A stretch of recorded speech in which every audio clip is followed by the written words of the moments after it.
Pirates outfielder Bryan Reynolds has requested a trade, and the Mariners have wanted him in the past, but do they still have enough to get a deal done? We'll discuss that and how Seattle's 2023 draft haul just got even better here on the Locked On Mariners podcast. Colby, hit it. You are Locked On Mariners, your daily Seattle Mariners podcast, part of the Locked On Podcast Network, your team every day. Hello. It is Monday, December 5th, 2022. This is Ty Gonzalez and Colby Patno for the Locked On Mariners podcast. Thank you so much for making us your first listen. Subscribe, like, and turn on alerts if you're watching on YouTube. Or subscribe and leave a 5-star review on your preferred podcast platform if you like what you hear. And if you want to hear from us even more, please consider signing up for our Patreon. The link as well as our social accounts is in the description below. On the show today, we'll get into the Bryan Reynolds discussion and also look at the pick the Mariners just added to their draft capital in 2023. But before we do that, we've got a few things to cover here. Some big news today coming out of the winter meetings. And the winter meetings starting today means that we only have 3 days left in our multi-tiered baseball card giveaway. So we have already hit our marks for the signed Taylor Trammell card, the signed Taylor Dollard card, and the signed Cal Raleigh rookie card. We could still feasibly get to the Jared Kelenic signed card, but you guys got to help us out a little bit here. So we need 3,000 Twitter followers for that. We already reached the 4,500 YouTube subscriber mark for the first part of that goal, but we're still about 117-ish Twitter followers away from our 3,000 follower goal. So you guys got 3 days to get us there, and we'll give away our Kelenic card as well. We will be announcing winners on Thursday's show, and you have to be subscribed to our YouTube channel, Locked On Mariners, on youtube.com. All you have to do is subscribe, and we'll be picking winners out of our subscriber list. Colby, anything you would like to say to our dear listeners who are hoping to land that Kelenic card and maybe some of the other cards here? We tapped you guys out of everything. You got nothing left. I'm keeping the Kelenic card, and there's very little you can do about it. And I'm going to laugh the entire way because Jared Kelenic is still going to the Hall of Fame. So just think the only thing that prevented you from having a Hall of Famer's autographed baseball card was that you didn't want to, follow us on Twitter. I enjoy it. So, as I mentioned, some big news coming out of the winter meetings this morning. Both of the big pieces of news are pretty relevant to the Mariners.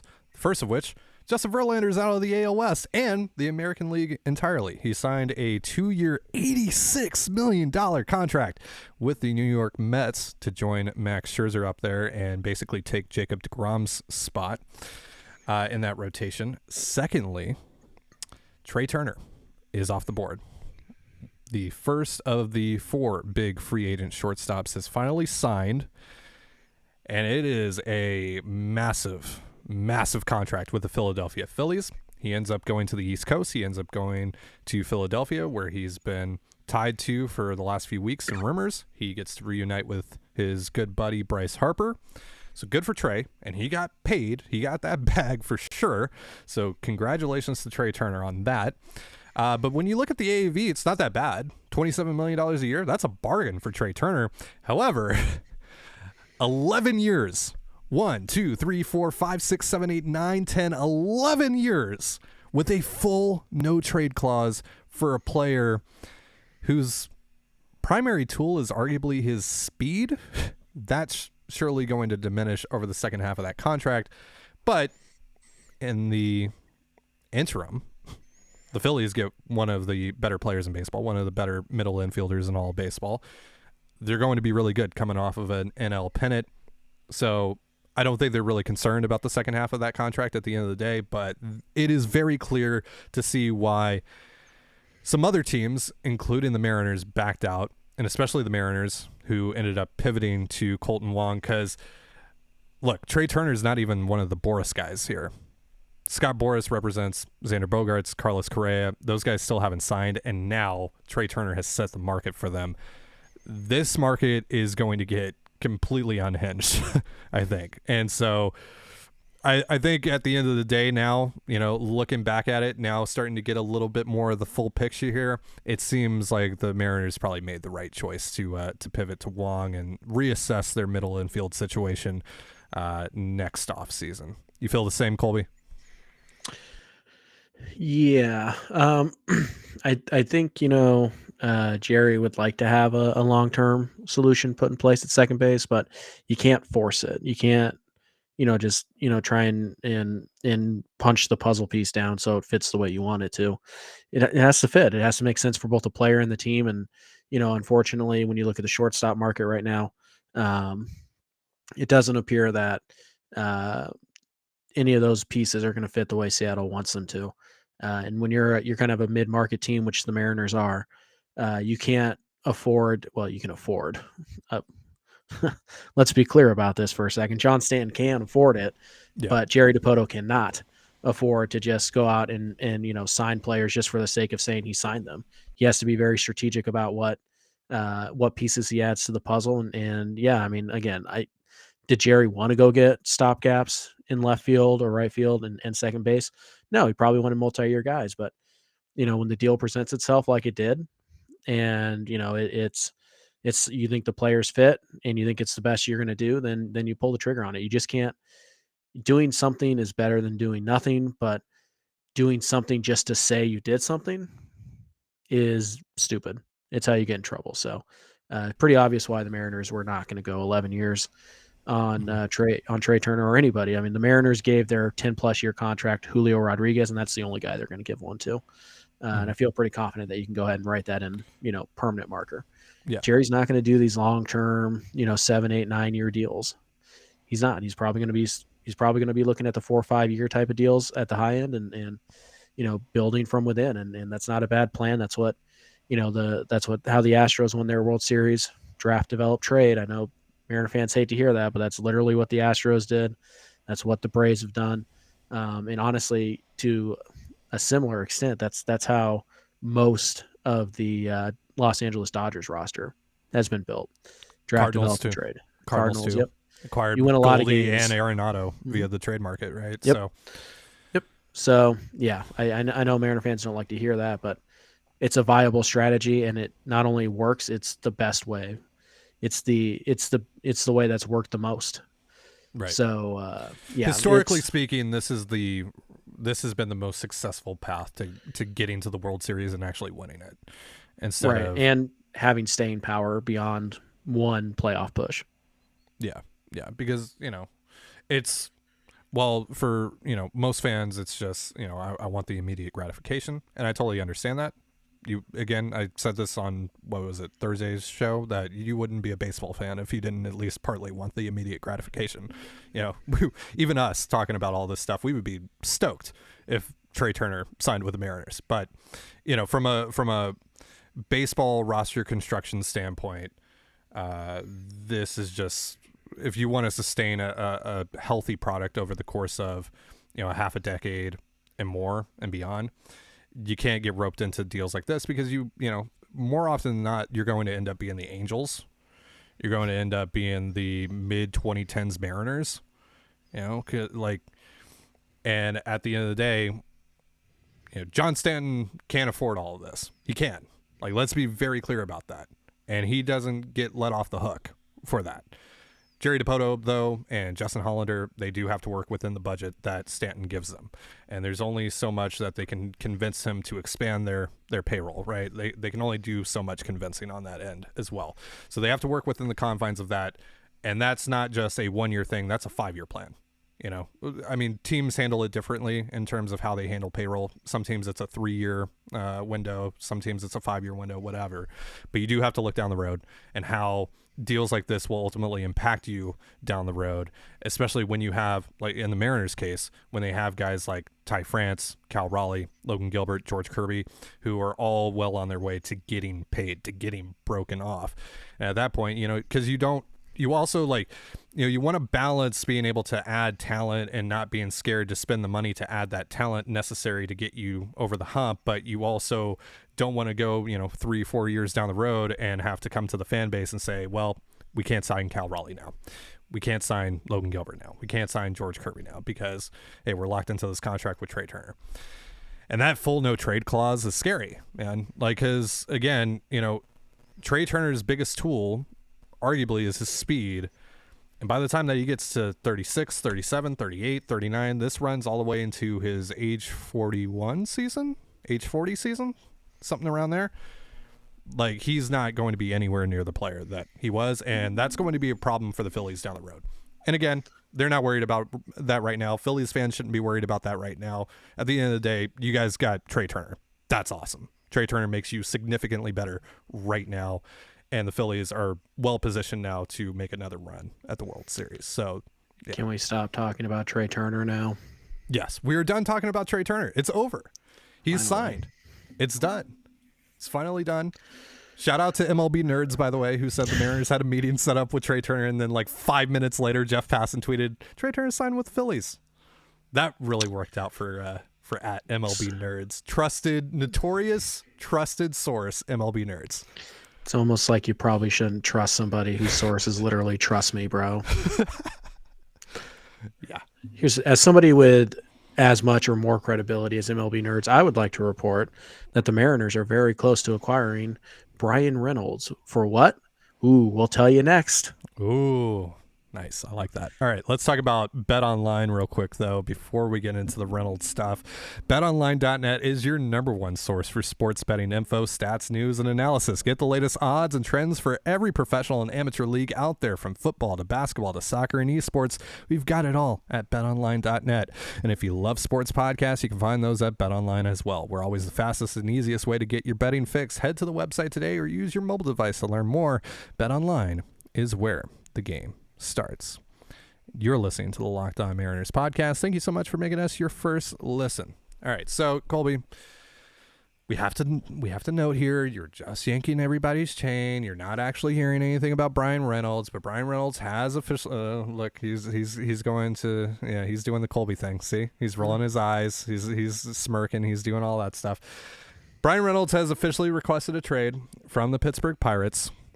He still has 3 years left of club control. However, he's entering arbitration finally. So he's going to start getting paid a little bit, but and the Pirates are notorious for not paying players. They're incredibly cheap. If you want to talk about a cheap organization, the Pittsburgh Pirates are like the face of that, along with the A's, the Rays, etc. But they do have leverage here. They do have leverage. They don't necessarily have to trade Reynolds, but he has publicly requested a trade, which, that could cause some issues down the road, especially in that clubhouse. Who knows? I don't know anything about Bryan Reynolds, the player, or the person, or anything like that, but it's possible that could be a problem for the Pirates as an organization, especially because they're going to be really bad. They're still going to be really bad for the next few years at least. But they don't have to trade him right now. So we know that the Mariners have been interested in him in the past. There's people that cover the Mariners right now that believe that they're at least going to check in on that situation. But this is a different farm system, a different organization in general than it was, a year ago, 2 years ago, when it first really started to show interest in Reynolds. And some of the pieces that would have been attractive to Pittsburgh back then are not necessarily around now, or their profiles have changed, like Jared Kelenic, for example, or Emerson Hancock potentially, because we did hear last year that the Pirates do like Hancock. Is that still a thing? Who knows? But let me just ask you this, Colby. Is there any chance in your mind that the Mariners could still land Bryan Reynolds, and what would that take at this point to get him? Sure, there's a chance.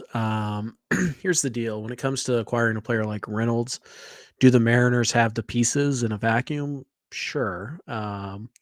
It's going to take a huge dent out of the farm system and might still even cost you some major league talent. But in a vacuum, can they acquire a player like Bryan Reynolds? Yeah.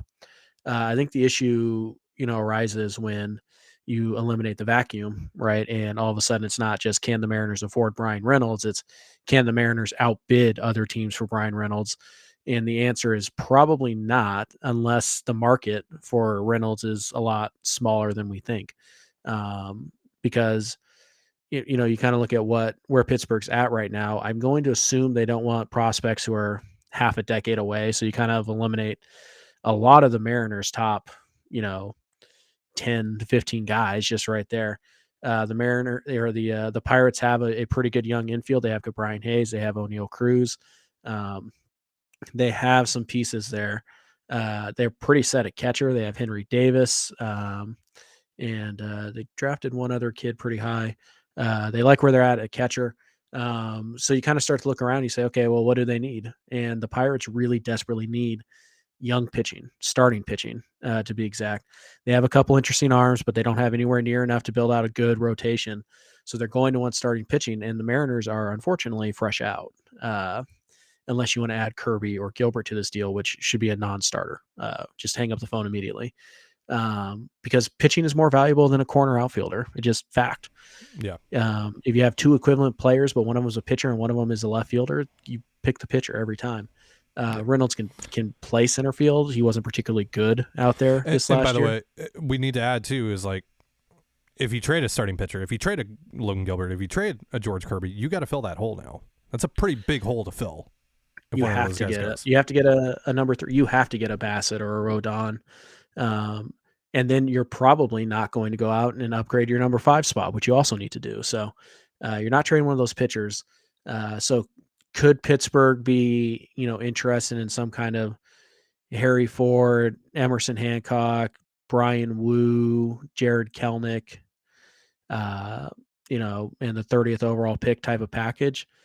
Maybe, but what's to stop the Blue Jays from coming to them and saying, oh, well, we'll give you Gabriel Moreno, or we'll give you, or the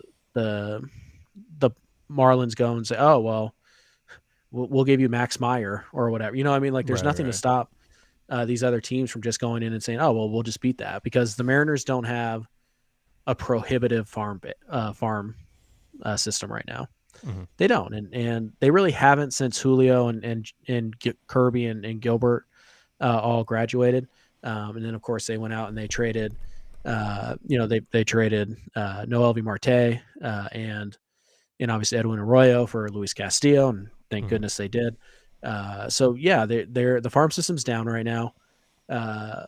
Reynolds is a good player. He's an all-star, but he's not a star, if that makes sense. I think he's closer to a 4-win player than a 6-win player. Yep. Particularly when you take him out of center field, he loses some value there, but he's a very good player. So could the Mariners put together an offer that the Pirates might say yes to? Sure. Are they likely going to be able to outbid any of the other teams that are interested? No. And that's kind of where the issue arises. So unless this is a 3-team deal, or unless the Pirates love Jared Kelnick and Emerson Hancock, maybe they do. I mean, we heard reports last year that they loved Hancock, but a lot's happened in a year, so we don't know if they still do. Maybe there's 2 prospects that the Pirates think are top, 20 guys in all of baseball, and that's how they value them. So you never know, because we don't know how Pittsburgh values the Mariners prospects essentially. But what we do know is that the Mariners really want Bryan Reynolds, and conventional wisdom says that they don't have a farm system that can beat any other offer that's likely going to be out there. Yeah. It really depends on if, these other teams, like say the Blue Jays, who are very clearly in the market for a left-handed hitting outfielder, corner outfielder specifically. Like if they have a cap, right? Like if they have I'm just not going to go there. Like if the Blue Jays are like, I'm not trading Gabriel Moreno for Bryan Reynolds, then yeah, the Mariners have a better shot.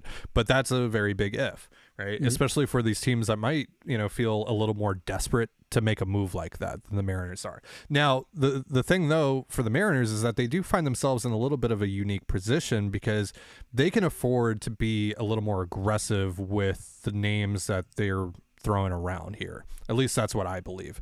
With Felton Celestine being expected to be added to the organization in January as an international prospect signing, and then 3 top 30 picks in next summer's draft, which we're going to talk about a little bit later. They've obviously replenished a little bit here as of late with Tyler Locklear and Cole Young, guys like that. Walter Ford, of course. So they're starting to beef up this farm again, and they're going to continue to do so in the next calendar year. So I think, they could get a little more aggressive here and deplete their farm system for temporarily a little bit to land someone like Reynolds. I'm also open to Matt Brash in the steal, but that is ultimately dependent on if the Pirates view him as a starter, because if they just view him as a reliever, you're selling low on Matt Brash, quite frankly. Right. So probably not enough to tip the scales if they think he's a reliever either. Yeah. So yeah, exactly. So I'm open to that. I'm open to them being like, here's Harry Ford and Bryce Miller and the 30th pick in the draft and all. Like, I am open to them doing that because of the talent that's expected to to enter this organization.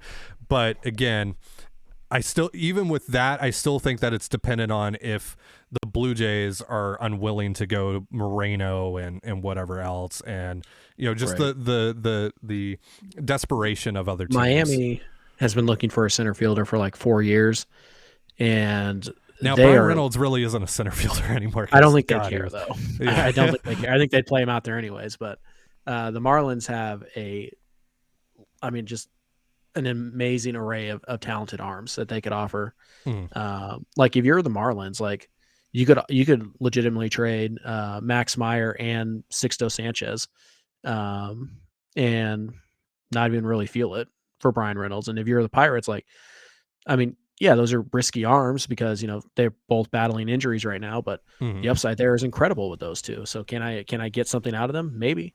So I'd be if he's moved, and I don't want to assume that that's absolutely going to happen. I think if it does, it might happen in the summer, which could actually be good for Seattle. He'd be a little bit cheaper in theory in the summer, but also you'd have another 3 months of data on your farm system. So it might be a good thing if he does not trade it till the summer. But I just feel like if Bryan Reynolds is traded this winter, Miami just makes so much sense. And then we'll see. Toronto can definitely get in on this, but they're also in on Nimmo and Yoshida. And that's the other factor too, is that I don't anticipate Reynolds being traded really anytime soon, which means that these other teams, they're going to move on. They're going to go sign the Benintendis. They're going to go sign Yoshida, and maybe the Mariners are one of those teams, and they're going to go sign Nimmo. And then all of a sudden Reynolds isn't exactly a great fit, or he's not an easy fit as he once was. There's lots going to happen between now and when Bryan Reynolds is traded. Q looking up on Twitter and seeing that Bryan Reynolds has been traded. But I don't think that it's going to happen this month at least. And I'd be pretty surprised if Reynolds was traded before opening day. And I'd be even more surprised if he was traded to the Mariners, just because again, the Mariners can't make a prohibitive offer. They cannot make an offer so good that other teams are like, we're out, unless they want to trade Gilbert or Kirby. And I'm telling you right now, they do not. Yeah. They are not going to trade Logan Gilbert. They are not going to trade George Kirby. The sense that I get too is that if the Pirates are going to deal him this offseason, they're going to wait this out as long as they can. Because again, they have leverage, right? Even though that they are incredibly notoriously cheap, they do have leverage still because of the 3 years of fairly affordable club control that Reynolds still has. So if he does get dealt this offseason, I think it's pretty close to spring training that it happens. It could be early March. It could be February. I don't think if this does happen, it's not going to happen during the winter meetings. It's not going to happen later this month. That's just my sense on it. The other thing too, you mentioned Yoshida for the Blue Jays. Obviously, he's a potential target for the Mariners. He still hasn't been posted yet, and Oryx, his team in Japan, has said that there are certain things that need to happen in order for him to be posted. So maybe that's not going to happen. Who knows? They have until, I believe, December 15th. And there was a report from John Morosi today that he's expected to be posted on the 12th.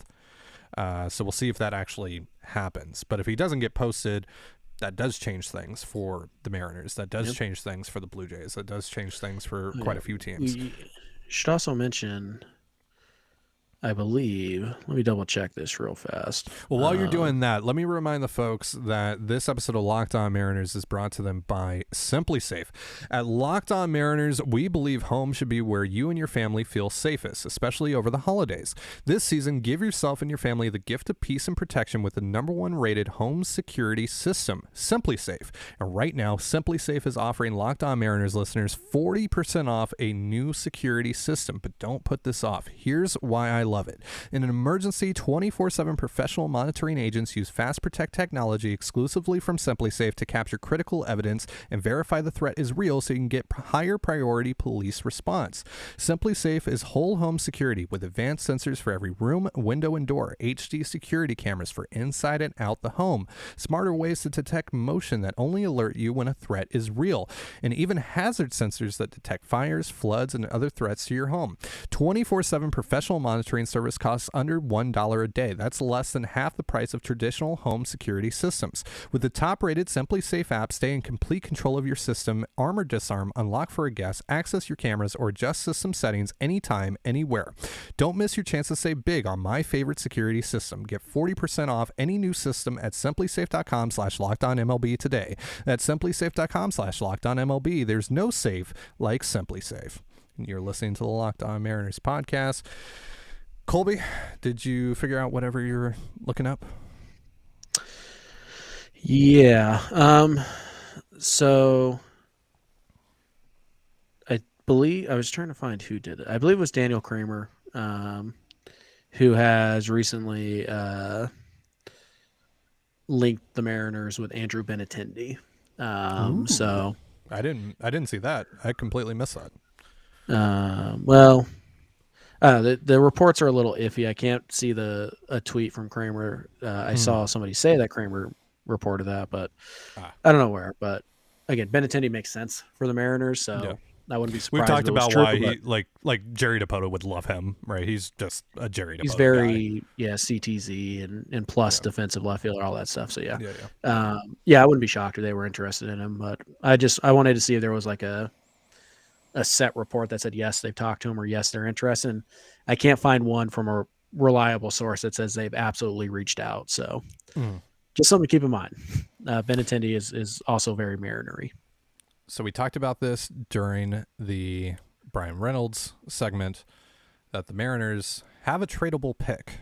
That is pick number 30 in next summer's draft. It's the first selection in the competitive balance round A. And the reason that that's particularly interesting for the Mariners is they also got basically a first-round pick for Julio Rodriguez winning Rookie of the Year, and that slots in at the pick right ahead of the competitive balance round A at number 29. So the Mariners now have picks 22, 29, and 30. And this was, of course, confirmed by Joe Doyle of Prospects Live, who was the first to report that this was a separate pick from the Julio selection. And that is, again, now confirmed that it is separate. The Mariners have 3 picks from 22 to 30, which adds more bonus pool money, which, again, gives them a tradable draft pick, which is surely going to be interesting over the next few days, weeks, months, who knows. This is huge for the Mariners, right, Colby? Like, this is incredible. This is insane. Yeah, it's a huge gift. We had talked last week or so that we'd kind of expected Seattle to get a comp round B pick because they'd got one the year before, and typically they don't like reshuffle those, or they don't like reformulize who's eligible for those for 4 or 5 years. We weren't sure with the new CBA how they were going to formulate who gets those picks. But as it turns out, it's even better because the Mariners essentially get, a first round pick. There's 30 teams in Major League Baseball. The Mariners have 3 of the first 30 picks. So, I mean, in all reality, they have 3 first round picks. One of them is tradable, as you mentioned, which is big. It's worth noting that the Mariners, as things stand right now, have the 6th highest bonus pool, draft bonus pool. So they are essentially have the same amount of money to spend as whatever team gets the 7th overall pick tonight. So there is a lottery happening tonight, by the way. The Mariners are not in it, thank God. So I won't be watching. But yeah, the draft pick is huge. Both of them are huge because we talked about in the Bryan Reynolds thing is that the Mariners farm system has taken a hit because it was designed to take a hit. And it's a good thing that it's taken a hit because now you have Cal Raleigh and Julio and Logan Gilbert and George Kirby from your farm system. And you also went out and you acquired Eugenio Suarez and Luis Castillo and others, 4 guys in your farm system. So it's a good thing that your farm system isn't as, number one. Like but you still want to restock it. You still want to replenish it. There are holes in the farm system that you can now address with these 3 picks. And because you have so much money to spend, you can get really creative with this. You could just take the 3 best players when you're on the board and feel good about that. And you're probably getting 3 guys who are likely going to end up in the top 10-ish of your current ranks, maybe even higher. Or you could maybe try and work down one of the guys in the 12 to 15 range, maybe try and get him to talk his way down to 22, where you're going to pay him by $1 million and still have enough money in that second or in the comp round A pick to get a pretty decent prospect too. So there's a lot of fun that maybe you just go slot and then you go way over slot in round 2 or something. You try to get like 4 first round talents out of this. There are a lot of ways you can go with this, but probably the most interesting one, at least for now, is what can you get if you trade that pick? Like what's the quality of player you can get? It's tough to say. These things are pretty hard to value sometimes. The Mariners have made 1 trade that involved a comp round B pick. They traded 3 years of Omar Narvaez, and they got a comp round B pick, which was, I believe, 67th, 68th. So can you name the player they also got for Narvaez? Adam Hill. Hey, there you go. Yeah. So good job. yeah. So yeah, it's a little tough to say how much a first round pick is. It's not nothing. I'll tell you that. It's is it worth Taylor Dollard? Like, is it another Taylor Dollard, or is it another like Bryce Miller? Is it another Emerson Hancock? I don't know exactly what it translates to, but it's valuable. It's a valuable piece, and the Mariners can have a lot of fun with it. They can either improve their major league roster, or they can keep it and keep the bonus pool and restock the farm system in one fell swoop. There's a lot of things you can do with it, but I do think that I think the initial plan should be to see what it's worth in trade talks. So a couple notes here. The Julio pick is not tradable. So number 29 is not tradable. The other thing too is that now I believe if the Mariners were to sign a player that has a qualifying offer attached to him, they would have to give up a 2nd round draft pick instead of a 3rd round draft pick. Am I correct on that? Yeah, I believe so. It's kind of silly that they let the performance incentive pick or whatever that's called count as a pick, so that because if that didn't count as a pick, then the Mariners would only have to give up their third round pick. So that's kind of silly. It's your 3rd highest pick for those that don't know that you have to give up if you're right, depending on specifically. Right, there's a formula. If you get revenue sharing but you don't have X, and you give up your 3rd highest pick. If you get revenue sharing and X or something, you get in your pay, blah blah blah, whatever it is. The Mariners too complicated. We don't need to get into all of it. Yeah. So before we sign off here, Ty, I did hear a couple of ideas that I want to get your thought on for a player that you could trade that pick for. Okay. And it's probably a pick and the prospect and like a middling prospect, but one name that got brought up, I believe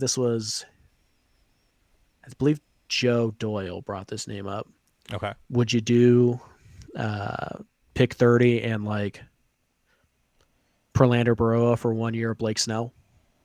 Yeah, Snell got back on the horse this past year. He was really good. Like I don't think a lot of people paid attention to what Snell did this year, but he was really good. I think he averaged like 12 Ks per 9 or something like that this year. He was insane. Good. I mean, it's yeah. Hometown guy. I would do that. Decent chance you can get him to sign an extension. He's talked about his desire to come back to Seattle. Like, I think that's interesting. Yeah. And then the other one I heard, this also might have been Doyle. Maybe, and also the Padres, like they're getting close to that luxury tax threshold. They don't want to exceed it. So they're apparently quite interested. Well, they were quite interested in Trey Turner. They're apparently interested in Xander Bogaerts. So if they make that move, they're going to have to cut some payroll. They probably want to do that anyways. And then I think the other name I heard, it might have been Doyle. Maybe it was Churchill or Crawford. I can't remember who it was exactly. Would you trade that number 30 overall pick for Ian Happ, 1 year of Ian Happ? Yeah.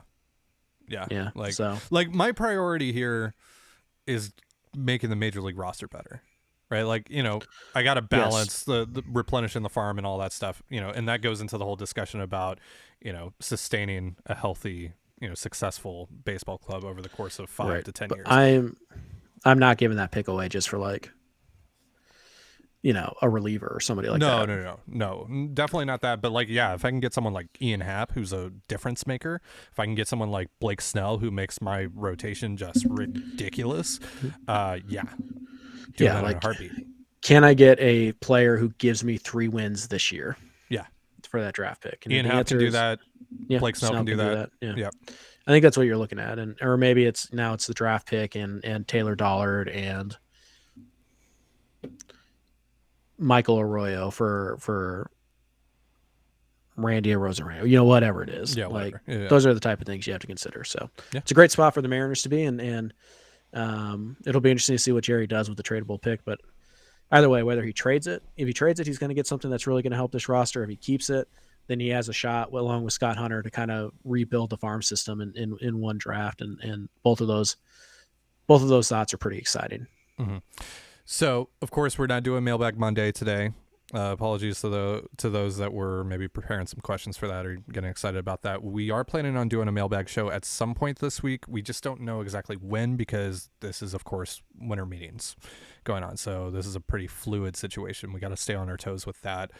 So if it looks like nothing is happening, and you never know with the Mariners, right? They'll announce something like 10 minutes after Jeff Passan reports it officially. Mm-hmm. But if it doesn't look like anything is really, going on with the Mariners, we'll send out are we doing it on YouTube or Twitter this time? We'll figure that out. But we'll send out a message on either one of those platforms when we're looking for questions and all that. But yeah, with the winter meetings this week, it's going to be a little bit nuts. We don't know if the Mariners are going to do anything or not. I kind of have a feeling that they might do something. It might be a little bit small. This might be the week where the Chris Flexen trade happens, or Marco. Mm-hmm. I kind of feel like if they do something, it might just end up being that. Right. There's also the Rule 5 draft, which isn't that exciting, but the Mariners do typically make a pick. So, and it's usually a reliever. Usually, I mean, that's pretty much the only players who get picked in the Rule 5 anyways. Yeah. But so, if they make a rule, I think they're going to add one player to their 40-man. Either it's the Rule 5 or they're going to make a minor trade or something. But I don't think you're going to see them. I don't think you're going to get a huge announcement.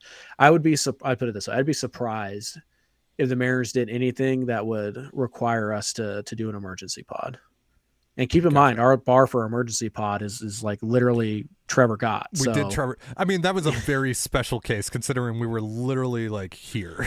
We were sitting still at the desk when it happened. But yeah, don't tempt me. The Mariners go sign Steve Cishek. I'll do the emergency pod myself. He loves Steve Cishek. He would. He's good. He would definitely not anymore. He was in Seattle. He's not anymore. Anyways, goodbye. All right. That's going to do it for our show. Thank you so much for joining us here on the Locked On Mariners podcast. For Colby Patnode, I'm Titan Gonzalez. Be sure to give us a follow on Twitter at @LO_Mariners. You can follow me at Dane Gonzalez, CANEGNZLZ, and Colby at CPAT11, that's CPAT11. You can also find all that stuff in the description of this episode. And thank you again for making us your first listen.